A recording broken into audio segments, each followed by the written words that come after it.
Olá pessoal, bem-vindos de volta ao RisoCast. No episódio de hoje nós damos continuidade à série Em Oração. Para iniciarmos, eu vou retornar a 1 Tessalonicenses capítulo 5, versículo 16, que foi uma das passagens que nós trabalhamos no episódio passado, que foi a presença transforma. Se você não assistiu o nosso último episódio, acesse o nosso canal no YouTube ou nos nossos áudios no Spotify e assista. Cremos que você será grandemente edificado por esse episódio. Em 1 Tessalonicenses, capítulo 5, versículo 16, Paulo vai dizer assim: alegrem-se sempre, orem continuamente, deem graças em todas as circunstâncias, pois essa é a vontade de Deus para vocês em Cristo Jesus. Nós trabalhamos já com essa passagem várias e várias vezes e ainda ela se destaca no meu coração. E por isso eu iniciei novamente com ela. Observa que Paulo ele coloca aqui um estilo de vida de oração. Ele não está falando sobre a oração ser uma atividade passageira, uma atividade esporádica, que você utiliza algumas vezes na sua vida, sempre quando você precisa. Não, ele está falando que é um estilo de vida contínuo de oração. Ele fala, orai sem cessar, orai continuamente. Observa que para que isso exista, é necessário você ter uma perspectiva da oração correta. Se você acredita que a oração é simplesmente uma ferramenta para você conseguir algo de Deus, e nós vamos falar bastante sobre isso hoje, mas se você acha que a oração é uma ferramenta que você utiliza só quando tudo deu errado na sua vida, você já tentou várias opções, várias saídas, nada funcionou, então você fala, então eu vou orar. Ou você recorre só quando os problemas são grandes e quando você não tem problemas, então você não precisa recorrer à oração. Isso contradiz a ideia de orar continuamente. Orar continuamente é você estar constantemente posicionado em oração. Constantemente posicionado e consciente da presença de Deus. De você ter um livre acesso, um relacionamento íntimo e contínuo com Deus Pai. E nós falamos no episódio passado que a sua vida de oração, o 1 Tessalonicenses capítulo 5, versículo 17, ele está entre dois elementos, duas expressões de fé, que é alegrem-se sempre. Observe que esse alegrar, essa alegria que Paulo cita no versículo 16, não é uma alegria circunstancial, não é uma alegria que depende das circunstâncias, mas é uma alegria que foi gerada internamente. Ela é um fruto do Espírito. Ela é um fruto de relacionamento. Nós já falamos um pouco sobre o fruto do Espírito em uma das nossas séries passadas. Mas ele fala, alegrem-se sempre. Neemias iria falar que a alegria do Senhor é a nossa força. Então, uma vida de oração é uma vida onde você está constantemente sendo fortalecido pelo Senhor. Fortalecido na alegria do Senhor, encontrando nele a sua alegria. Aí um motivo de não só de se alegrar, mas o fortalecimento. E o versículo 18, Paulo vai falar, deem graças em todas as circunstâncias. As ações de graças também é uma expressão de fé. Independente das circunstâncias, eu agradeço. E eu agradeço não pelas circunstâncias. Eu não agradeço porque as circunstâncias estão boas ou elas estão ruins. Mas nós já estudamos isso, nós vimos que as ações de graças são uma resposta à graça de Deus. É você reconhecer a aliança que foi estabelecida em Cristo Jesus, uma aliança que trouxe união e te dá acesso à graça. Ações de graças é uma ação de graça à graça, uma resposta à graça de Deus, Eucaristia. E então Paulo está dizendo, deem graças em todas as circunstâncias, porque essa é a vontade de Deus para vocês. Você está posicionado em ações de graças, é a vontade de Deus.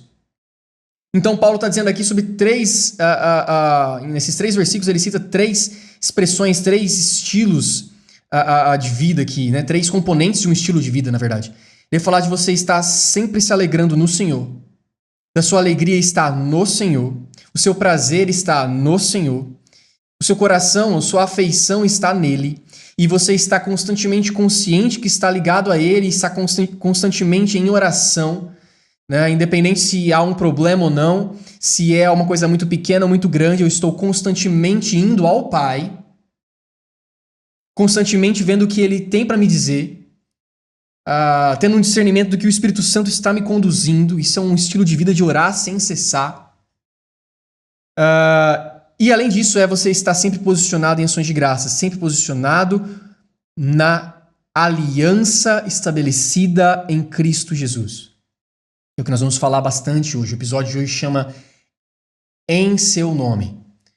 Nós entendemos o nosso posicionamento em Cristo e nós vamos falar bastante sobre João capítulo 14 e João capítulo 16. Mas observa que oração, então, não é você repetir palavras, mas é você viver comunhão. Porque se oração fosse simplesmente repetir palavras, seria impossível você orar sem cessar. Porque chega uma hora, eu estava falando disso recentemente na nossa igreja, chega uma hora que o seu vocabulário acaba. Chega uma hora que as suas frases pré-montadas acabam. Chega uma hora que os seus motivos de oração e as pessoas pelas quais você quer orar acabam. Então não é sobre o seu vocabulário, não é sobre você ter palavras para dizer, é sobre você viver comunhão. Você pode estar em oração, em silêncio, e isso é uma coisa que muitas pessoas não entendem. E que às vezes dói demais ficar em silêncio. Parece que você tem que entrar na presença de Deus e ter muitas coisas para falar. Não, você pode entrar na presença de Deus e simplesmente ficar em silêncio. Tanto porque uma vida de comunhão, uma conversa, ela se dá em mão dupla. Eu falo e eu também ouço. Às vezes nós falamos, eu queria tanto saber o que Deus sempre vai falar a respeito desse assunto, mas você entra na presença dele, fala e sai. Você não está atento. Você não se coloca sensível, inclinado para ouvir o que ele está dizendo. É como se você fosse incapaz de ouvir. E porque você é incapaz de ouvir, você não se prepara para ouvir. Observa que a vida de comunhão, ela tem momentos que você vai ficar em silêncio em comunhão. Não sei se você já teve momentos, provavelmente com seu pai, a sua mãe, onde você estava deitado na cama, sentado na cama, e às vezes você não estava falando nada com ele. Você estava simplesmente parado ali, usufruindo da presença. Você estava ali. Às vezes você troca uma frase, fala uma coisa, já fica em silêncio de novo. A questão é, você está ali em comunhão. Mas não necessariamente falando sem parar. A questão é, você está consciente da presença dele e usufruindo da presença dele sem cessar. E para a gente iniciar o episódio de hoje, gostaria de ler Efésios capítulo 2, versículo 6. Como eu disse, nós vamos falar sobre estarmos em Cristo e a nossa oração a partir da nossa identidade em Cristo. Observa, nós não oramos para conquistar uma identidade.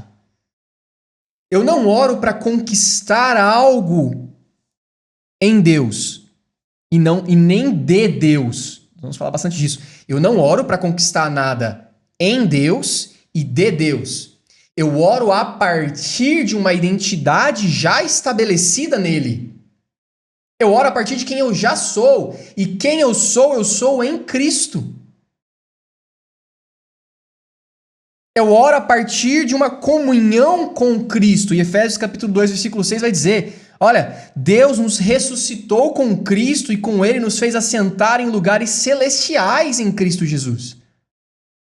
Observa, eu estou assentado com Cristo, eu estou em comunhão, em união com Cristo.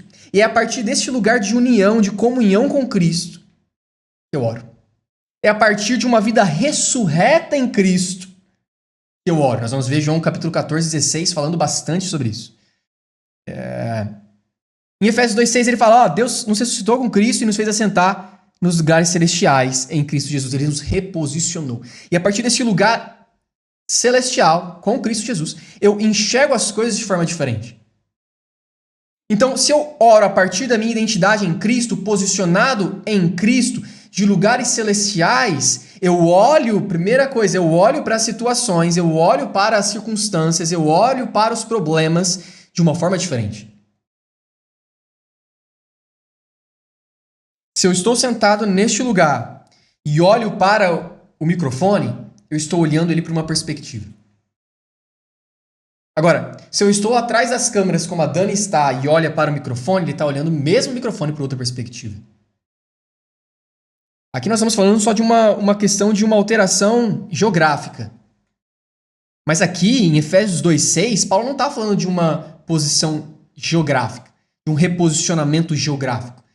Ele está falando aqui sobre um estilo de vida superior. Sobre você conseguir enxergar as coisas agora não só de forma natural, mas de forma sobrenatural. Você tem a mente de Cristo. Colossenses 3:3, ele vai falar que vocês morreram e agora a vida de vocês está escondida com Cristo em Deus. Nós estamos escondidos com Cristo em Deus. E é desse lugar escondido com Cristo em Deus. Paulo vai dizer, olha, a vida que eu tenho já não sou eu mais que vivo, mas é Cristo que vive em mim. Eu estou tão ligado a Cristo, tão unido a Cristo, tão escondido em Cristo, que a vida que eu vivo é Ele vivendo em mim. No nosso bate-papo, no nosso papo de mesa último com o Conrad Jansen, pastor Conrad Jansen da BSSM português, lá da Bethel em Redding, Califórnia. E estava falando, olha, como é importante para a nossa vida de oração nós entendermos que nós não oramos para a presença, mas nós oramos da presença. A presença de Deus é a nossa origem e não o nosso destino. Como eu disse anteriormente, nós não oramos para conseguir algo em Deus, no nosso relacionamento com Deus, e nem para conseguir algo de Deus. Como se eu precisasse arrancar alguma coisa da mão dele. Não.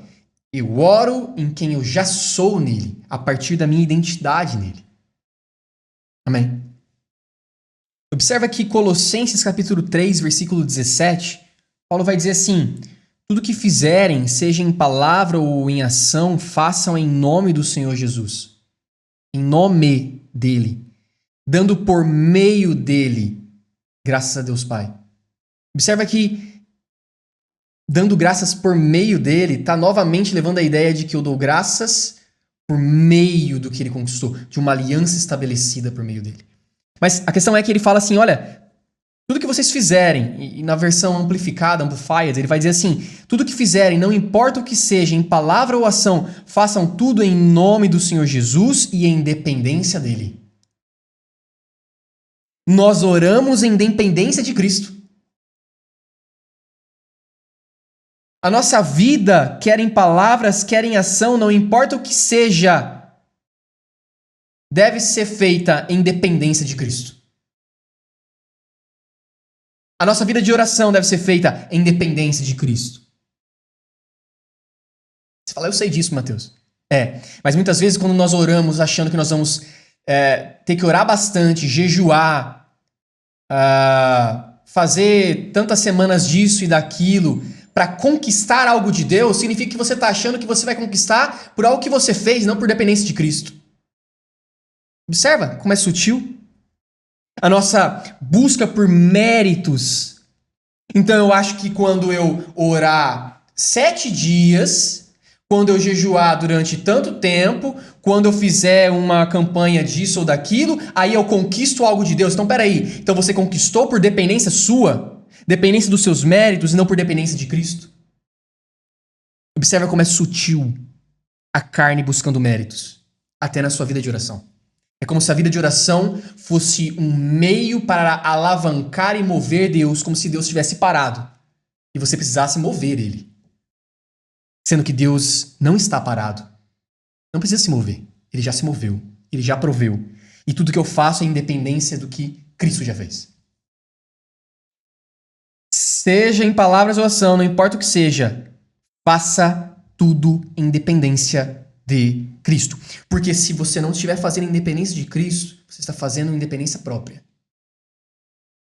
E é uma independência. Você está fazendo com a força dos seus braços, achando que você conquista. E não é porque as sugestões são, vou conquistar com oração, vou conquistar por meio de jejum, vou conquistar fazendo tal coisa. Que não seja, que deixa de ser uma coisa errada. Você está usando, então, atividades espirituais, que são, na verdade, expressões de relacionamento para conquistar algo. Você não está fazendo dependência de Cristo.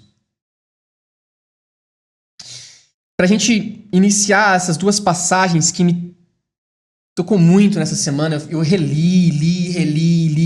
Eu peguei João 13, comecei João 13, 14, 15, 16, vendo todo o contexto ali foi escrito.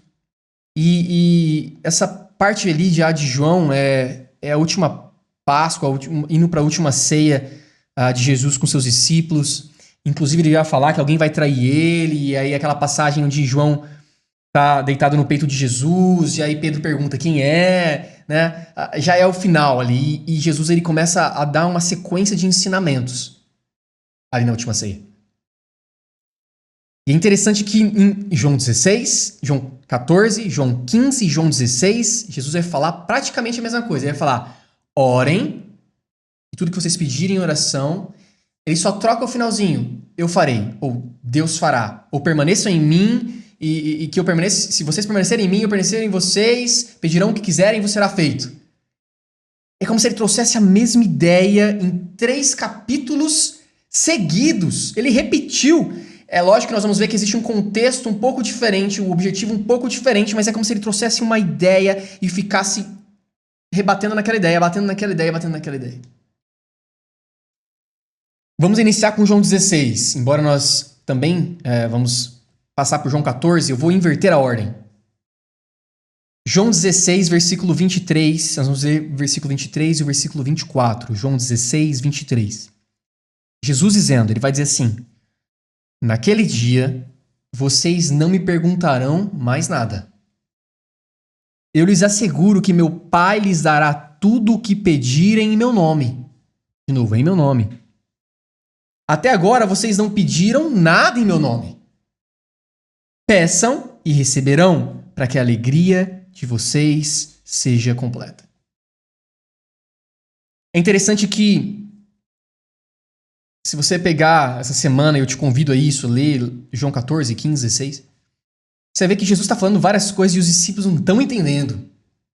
Né? E ele vai dizer até lá em João 13, finalzinho de João 13 para João 14, ele fala, olha, eu preciso ir, e eu vou, mas em breve eu voltarei. Inclusive, esse contexto de João 16 aqui é quando Jesus repete isso. E aí ele percebe que os discípulos não estavam entendendo que ele estava dizendo, olha, daqui a algum tempo vocês não me verão mais, mas daqui mais algum tempo vocês me verão de novo. Só que os discípulos, eles estavam falando entre eles ali, do tipo, o que Jesus está dizendo? Mas eles não perguntam para Jesus, mas Jesus ele tem um discernimento de que eles estavam conversando. Só que eles não perguntaram para Jesus. E aí Jesus, mesmo eles não perguntando para Jesus essa dúvida, Jesus tem esse discernimento e ele fala, naquele dia vocês não me perguntarão mais nada. E a palavra perguntarão é a mesma utilizada alguns versículos antes, que é os discípulos querendo perguntar para Jesus a respeito do que Jesus tinha dito. A questão é que quando Jesus fala assim, naquele dia vocês não me perguntarão mais nada, e eu lhes asseguro que meu Pai lhes dará tudo o que vocês pedirem em meu nome, aqui Jesus está anunciando padrões de uma nova aliança. Ele já está anunciando como seria.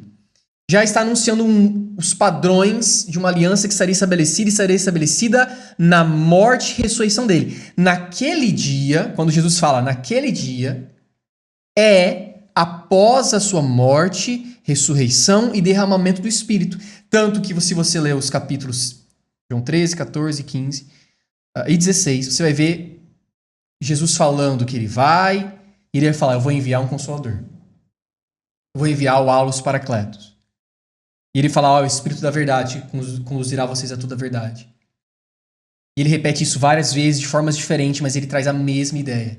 Ele sempre vincula ele indo para que ele derramasse algo, para que ele entregasse algo, para que o Espírito Santo fosse enviado pelo Pai no nome de Jesus. E aí então Jesus está falando, olha, naquele dia, quando eu morrer, quando eu ressuscitar, vai ser estabelecida uma nova aliança. O Espírito Santo vai vir e vocês não me perguntarão mais nada, porque o Espírito Santo lhes ensinará todas as coisas. E observa que além disso, ele fala assim, vocês irão direto ao Pai. E ele fala, olha, até agora vocês não pediram nada em meu nome. Vocês estão comigo aqui. E vocês estão usufruindo de um relacionamento físico que vocês têm comigo. Mas naquele momento, quando eu for, vocês não estarão órfãos, vocês não estarão sozinhos. Porque eu vou enviar o Espírito Santo e ele vos ensinará todas as coisas. E quando eu tiver uma pergunta, o Espírito Santo te conduzirá. E quando eu tiver uma dúvida, o Espírito Santo te ensinará. E a questão é que nessa nova aliança, nós iremos nos dirigir direto ao Pai. Não haverá pessoas, não haverá homens intermediando o relacionamento, vocês irão direto ao Pai. Não haverá mestres da lei, não haverá pessoas para lhe ensinar a respeito do que Deus está dizendo, vocês irão direto ao Pai, vocês aprenderão direto com a fonte. E ele fala, eu lhes asseguro, em outras versões ele vai falar, em verdade, verdade vos digo. Ele reafirma, ele está falando como se fosse uma firme certeza. Por isso que ele repete em verdade, é como se fosse algo de extrema importância e ele estivesse reforçando. Eu lhes asseguro que meu Pai lhes dará tudo que vocês pedirem em meu nome. E é interessante aqui que ele está ensinando, olha, vocês orarem em meu nome é vocês estarem orando em fé. E em fé pelo que eu fiz por uma nova aliança que foi estabelecida. Orar em meu nome é orar em dependência de mim. Independência do que eu fiz. Usufruindo de uma união em quem vocês são em mim. O fato de vocês estarem ligados a mim, iria falar isso em João 15. Vocês estão ligados à videira, os ramos ligados à videira. Vocês estão orando e usufruindo de uma dependência, de um lugar escondido, como nós vimos lá inicialmente, escondidos em Cristo.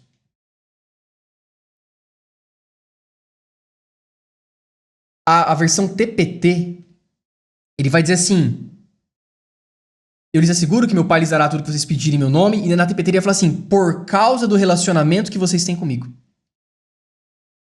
Por causa do relacionamento, usufruindo de relacionamento, usufruindo de uma posição, de uma identidade já estabelecida em mim. E essa expressão em meu nome, ela não é uma expressão mágica que nós terminamos toda a oração. Em nome de Jesus, amém. Não. É uma consciência de dependência da obra de Cristo. Eu não estou orando por dependência própria. Por uma independência. Não, eu estou orando em dependência de Cristo. E a palavra nome, né?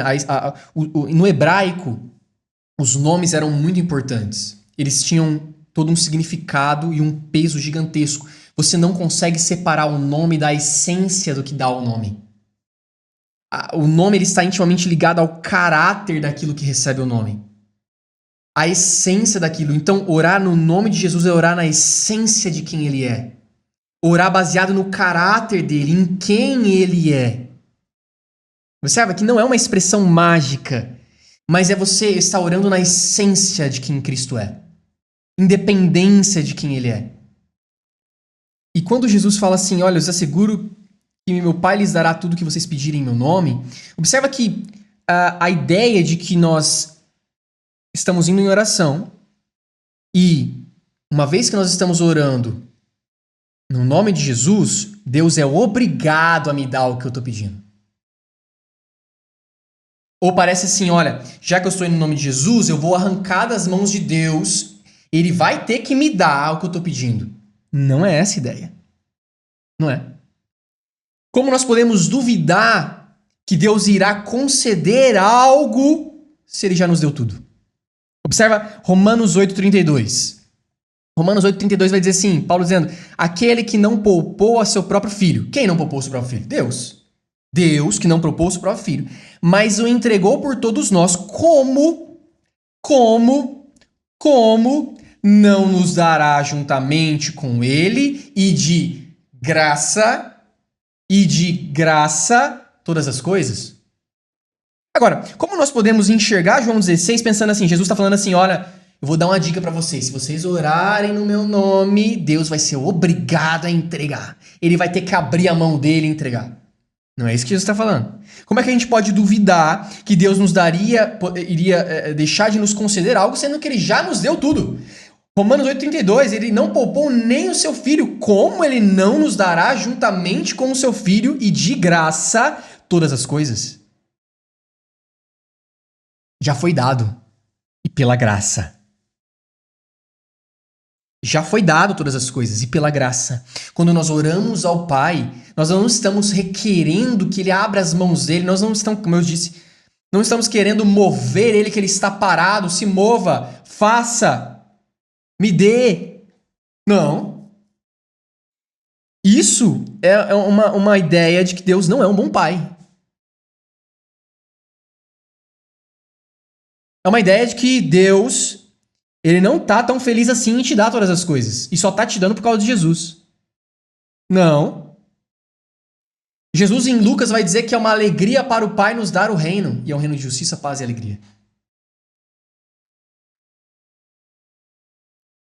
Ele nos deu o seu Filho. Como ele não nos daria também com ele e de graça todas as coisas?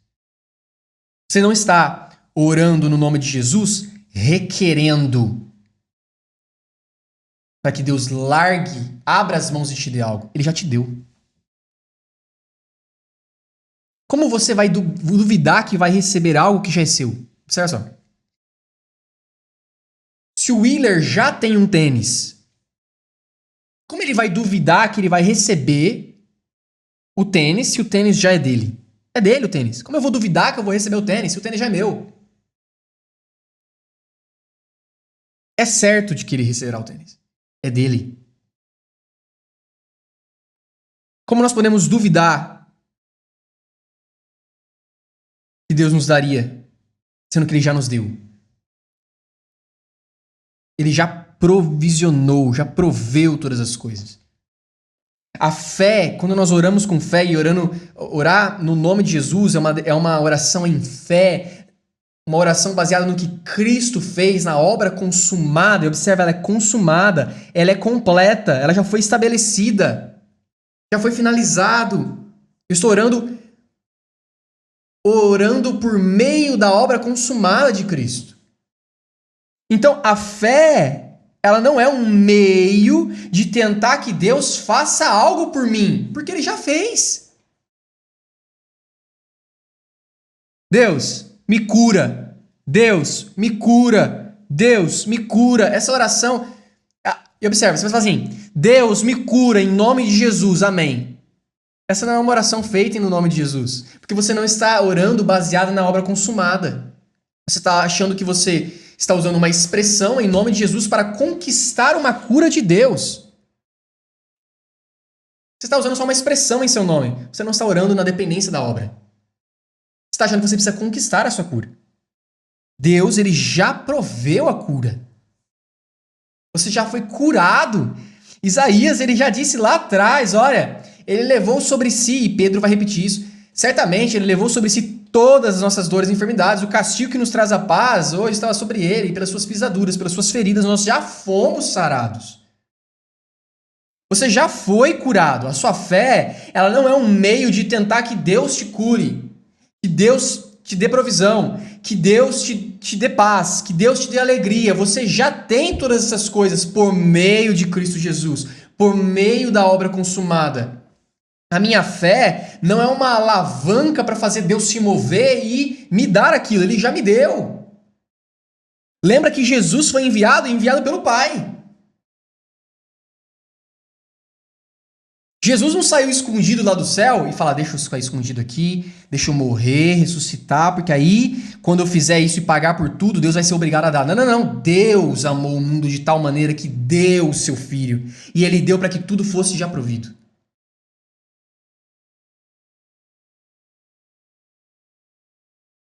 A fé, ela somente se apropria, toma posse do que Deus já providenciou pela graça. Nós somos sozo, nós somos salvos pela graça por meio e da fé.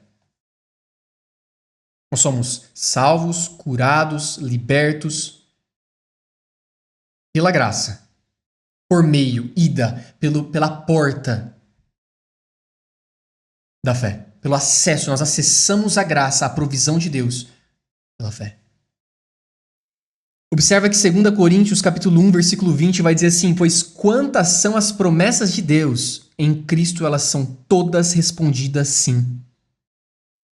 Deus então tem uma série, um conjunto imenso de promessas, e todas elas são respondidas por Cristo, e são respondidas com sim. É um sim de cumprimento. Na versão TPT, ele vai dizer que encontram o seu sim de cumprimento.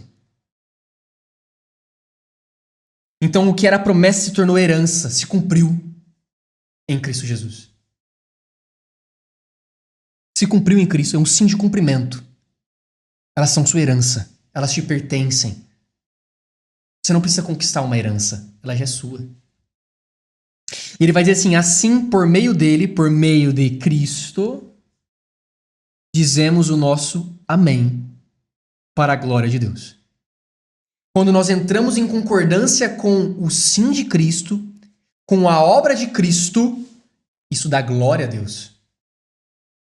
Eu entrar em concordância, em fé ao que Cristo já fez, eu entender que já foi provido pela graça, glorifica a Deus como um bom pai. Na versão TPT ele fala, pois todas as promessas de Deus encontram o seu sim de cumprimento nele. E à medida que seu sim e o nosso amém ascendem a Deus, nós lhes damos glória. É como se juntassem o sim de cumprimento de Cristo com o nosso amém de fé. O nosso amém é, assim seja, assim é. Nós entramos em concordância. É a nossa reação, a nossa fé é a nossa reação à obra consumada de Cristo, a graça. Ele proveu e nós agimos em fé. É a nossa concordância. É o nosso amém se encontrando com o sim de cumprimento com Cristo e dando glórias a Deus.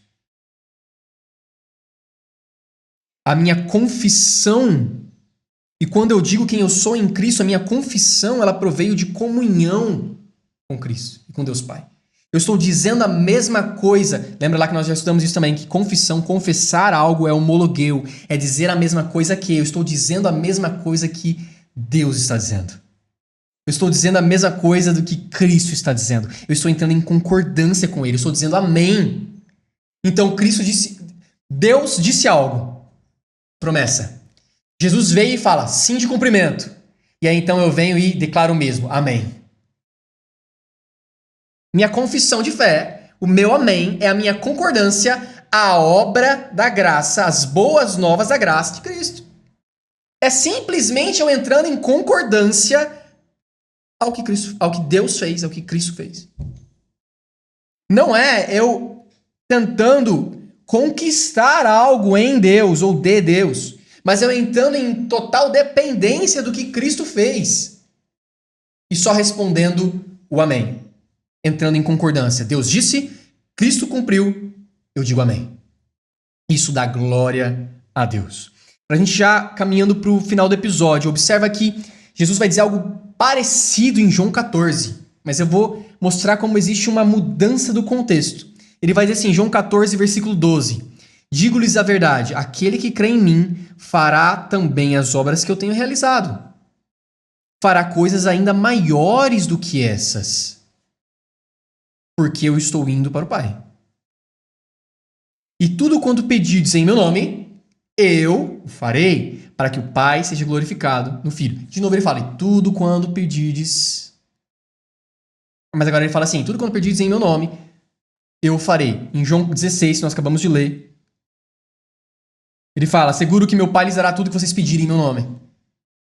E em João 14 ele fala muito parecido. E tudo quanto pedirdes em meu nome, eu farei.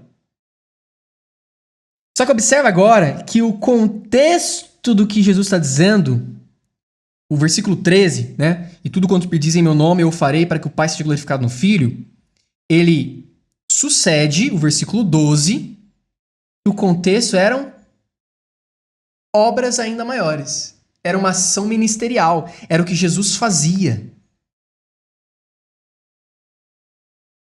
Observe essa diferença, digo-lhes a verdade, versículo 12. Aquele que crê em mim fará também as obras que tenho realizado e fará ainda coisas maiores. Por quê? Por que vocês farão não só o que eu tenho feito, mas coisas maiores? Porque eu estou indo para o Pai. E daí, Jesus? E daí que eu estou indo para o Pai, e quando eu for, o Espírito Santo será enviado. Vocês serão revestidos de autoridade e poder para fazer as obras que eu faço, de obras maiores. Então observa que João 14, ele vai novamente anunciar padrões de uma nova aliança. João 16 fez isso, João 14 também. Uma sutil mudança das ações, né? Em João 16, ele estava falando de você ir direto ao Pai, de qualquer dúvida que você tiver, qualquer pergunta que você tiver, você vai direto ao Pai. O Espírito Santo te ensina toda a verdade, conduz a toda a verdade. E ele dizendo que o Pai lhes dará tudo que vocês pedirem em meu nome. uma vez que ele já proveu tudo e você está entrando em concordância com aquilo.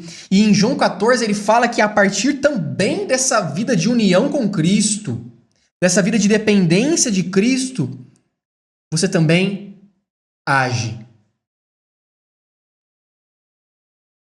Você será revestido de autoridade e poder. Eu vou para o Pai, o Espírito Santo será enviado, você será revestido de autoridade e poder, e fará as obras que eu faço e obras ainda maiores. E tudo quanto pedidos em meu nome, eu farei. O que você vai pedir aqui? Aqui ele não está falando sobre uma oração ao Pai. Observa a diferença. Ele não está falando sobre uma oração ao Pai agora. João 16 ele falou, quando vocês orarem ao Pai. João 14 não fala uma oração ao Pai. Ele fala, tudo que vocês pedirem em meu nome, eu farei. Do que ele está falando aqui? Das obras. Então, se eu chego na presença de um doente e eu digo algo no nome de Jesus, independência dele, independência da obra consumada, eu estou sendo revestido de autoridade e poder para isso. Cristo faz na pessoa do Espírito Santo. Ele se move. Ele muda situações. Ele muda circunstâncias. Doentes são curados. Cativos são libertos. Vidas são transformadas. De uma vida de união com Cristo. E observa que ele não fala que vocês orarão ao Pai aqui. Porque quanto à sua ação, você não vai pedir para o Pai. Pai, cura fulano. Deus já curou fulano. A única coisa que você vai fazer aqui é estabelecer um decreto de autoridade. Eu fui revestido de autoridade e poder. O Espírito Santo está em mim e sobre mim. E então eu digo algo na dependência de Cristo, da obra de Cristo, e Jesus faz, ele estabelece aquilo, o Espírito Santo se move através da pessoa do Espírito Santo, e ele está dizendo que o Pai é glorificado no Filho. A TPT vai dizer assim, o Filho revela quem o Pai é, realmente é, trazendo-lhe glória. Quando doentes são curados, isso revela quem o Pai é. Quando cativos são libertos, isso revela quem o Pai é. É o Filho revelando quem o Pai é.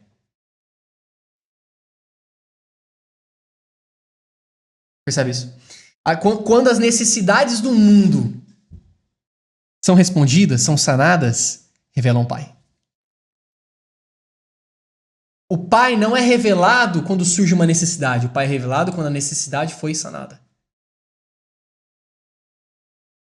Quando os doentes foram curados, quando os cativos foram libertos, quando vidas foram transformadas. O Pai é revelado no Filho, no que o Filho fez. É a coisa que você está fazendo, é estabelecendo um decreto de autoridade.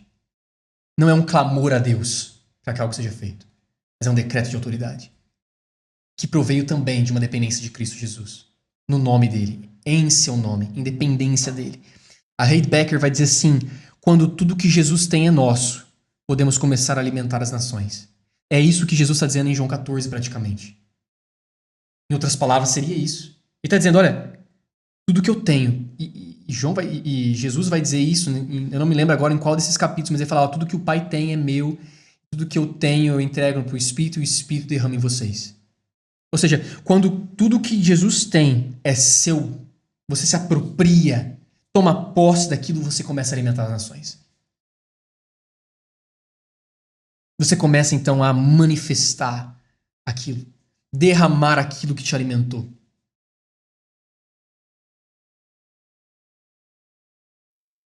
Para a gente já caminhando para o final, João capítulo 1, versículo 12 e 13. Capítulo 1 do mesmo livro, João, ele vai dizer assim, mas a todos quanto receberam a Jesus, deu-lhes o poder, a exousia, a autoridade, o direito de governo, a esfera de jurisdição, para serem feitos filhos de Deus, os que creem no seu nome. Todos, de novo, todos quanto receberam a Cristo, deu-lhes o poder, a exousia, a autoridade, o direito de governo, a esfera de jurisdição. Para serem feitos, e serem feitos é gnomai, que é vir à existência, é nascer, é tornar-se. Então, todos os que receberam a Cristo foi dado a autoridade para nascer filho de Deus, para se tornar, vir à existência como filho de Deus. Existe uma autoridade em ser filho. Foi dada uma autoridade para você tornar-se filho. O filho, ser filho, implica autoridade. Existe uma autoridade nessa posição de filho, de filiação. Ele vai dizer, os quais não nasceram no sangue, nem da vontade da carne, nem da vontade do homem, mas de Deus. E quando ele fala que nasceram de Deus, escreve que uma vez que você é filho de Deus, você tem a natureza de Deus. Filho de significa que você tem a natureza de. E a natureza de Deus, você manifesta essa natureza e ela tem na autoridade. Você está agindo sobre um direito de governo, sobre uma esfera de jurisdição, porque você faz parte da família. A nossa autoridade é uma posição dada por Jesus, que provém de filiação. Voltando lá a João 16. Que faz com que nós fazemos as obras que ele fez e obras maiores. Nós recebemos autoridade. Por quê? Porque nós nos tornamos filhos. É uma posição dada por Jesus, por meio dele, no nome dele, que proveio de filiação. E nós operamos por meio do poder do Espírito Santo. Então é uma posição dada por Jesus e a partir da qual nós operamos pelo poder do Espírito Santo. Kenneth Hagin ele vai dizer assim, o nome de Jesus me pertence tanto quanto minhas mãos e pés me pertencem. De novo, o nome de Jesus me pertence tanto quanto minhas mãos e pés me pertencem. Por que eu uso o nome? Porque eu faço parte da família. Ele me pertence. Lembra que Paulo disse lá, a vida que eu vivo já não vivo mais eu, mas Cristo vive em mim, eu sou escondido em Cristo. Eu estou tão ligado a Ele, tão unido a Ele, que Ele vive em mim. O nome dele me pertence, tanto quanto minhas mãos e pés me pertencem. Então, por isso, que Jesus vai dizer isso lá em João 14, sobre as obras que ele fazia, a ação ministerial. É por isso que em Marcos 28, 18, ele vai dizer, e chegando-se Jesus falou-lhes dizendo, é-me dado todo o poder, de novo, toda exousia, no céu e na terra, portanto, ide. Fazei discípulos de todas as nações, batizando em nome do Pai, do Filho e do Espírito Santo, ensinando-os a guardar todas as coisas que eu vos tenho mandado, e eis que eu estou convosco todos os dias até a consumação dos séculos. É por isso que em Marcos 16, 17, ele vai dizer, esses sinais acompanharão aqueles que creem em meu nome. Expulsarão demônios, falarão novas línguas, pegarão em serpentes, beberem algum veneno mortal, não lhes fará mal nenhum, imporão as mãos sobre os doentes e eles ficarão curados. Entender que nós somos em Cristo. Nosso posicionamento, nossa dependência dele faz nós nos movemos. Muda a nossa vida de oração, tanto a nossa oração ao Pai, quanto o nosso chamado, nosso id. Ao nosso chamado a anunciar as boas novas da graça de Deus. E é tudo um lugar de dependência de Cristo. Eu não estou orando para conquistar algo. A minha fé não é uma alavanca que move Deus. E não está retendo nada de bom. Lembra lá em Gênesis, quando a serpente chega para Eva, a primeira ideia que ela traz para Eva é, olha, eu acho que ele não quer que você coma desse fruto, porque se você comer, você será igual a ele. Mas espera, eles já eram iguais em natureza. A serpente quis colocar na mente de Eva Deus está retendo algo de bom de você. E ainda hoje, muitas vezes, muitas pessoas pensam que Deus retém algo bom. E então eu oro e no máximo eu uso uma expressão no nome de Jesus, porque Jesus me ensinou para tentar arrancar da mão de Deus algo que ele está me retendo de bom. Não, ele não está retendo nada de bom, ele nunca reteve. E esse discurso veio do diabo, lá para Eva, dizendo, Deus não quer que você coma disso porque ele está retendo algo de bom. Deus não está retendo a sua cura. Deus não está retendo a sua paz. Deus não está retendo a sua provisão. Deus não está retendo a sua alegria. Deus não retém nada de bom. Deus é um bom pai e um bom pai não retém nada de bom aos seus filhos. Deus já proveu, nós lemos lá em Romanos, ele já nos deu o seu filho, como ele não nos dará juntamente com ele todas as demais coisas? Isso é orar em nome de Jesus, é orar em total dependência do que Cristo já fez.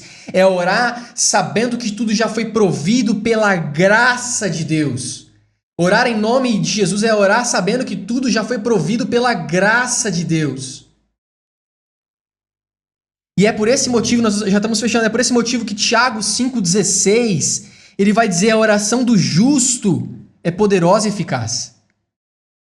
Como assim a oração do justo é poderosa e eficaz? A oração daquele que foi justificado e foi justificado em Cristo Jesus. Observa, aquele que está em Cristo, justificado, é justiça de Deus, sua oração é poderosa e eficaz. Por quê? E a versão amplificada, Amplified, vai dizer que a oração fervorosa, sincera, constante de um justo coloca à disposição do homem um tremendo poder, dunamis, que opera de forma dinâmica. É porque a oração do justo tem disponível um tremendo poder, tem disponível graça. A oração do justo, a oração de alguém posicionado em Cristo Jesus, em dependência de Cristo. Você vai ver que essa justiça não é uma justiça própria, Paulo vai dizer isso. A justiça não é uma justiça própria, mas uma justiça que vem de Deus, um dom de Deus. É uma oração do justo, uma oração que está em total dependência de Cristo Jesus. Ela tem à disposição um tremendo poder, a graça de Deus. A graça de Deus. Um poder disponível. Poder dunamis, explosivo, que opera de forma dinâmica. Percebe como é necessário, é importante nós relembrarmos e relembrarmos da nossa posição em Cristo Jesus. Paulo vai dizer isso, né, sobre ter um crescimento na graça e no conhecimento de Cristo Jesus. Crescimento da graça e um crescimento em Cristo Jesus. Entenda, a sua oração, a oração daquele que foi justificado em Cristo Jesus, a oração do justo, é poderosa e eficaz. Você não ora para tentar ver se alguma coisa vai acontecer. Você ora porque já foi feito, porque já aconteceu. Deixa eu orar para ver se vai dar certo isso. Isso é uma mente dividida. Nós vamos falar disso na próxima série, já dando um spoiler. Deixa eu orar aqui para ver se alguma coisa vai mudar. Deixa eu orar aqui para ver se alguma coisa vai acontecer. Não vai acontecer, não vai mudar. Já mudou, já aconteceu. Jesus já fez. Já foi provido. Já está disponível.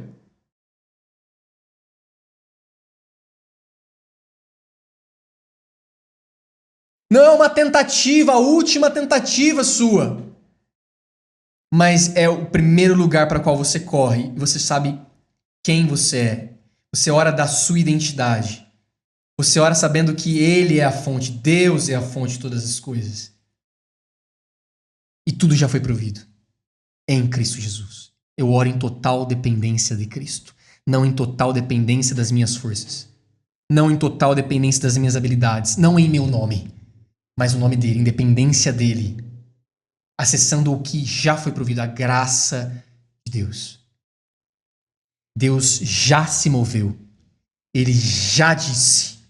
Cristo já deu o seu sim de cumprimento. E agora nós só entramos dizendo amém. Amém. Assim seja. Amém. Assim é. Eu creio. Eu entro em concordância. Eu me alinho. Eu não divido a minha mente pensando, pode ser isso, mas pode ser que não dê certo. Não. Já deu. Ele já fez. E eu acesso isso. Porque meus olhos estão vendo? Não.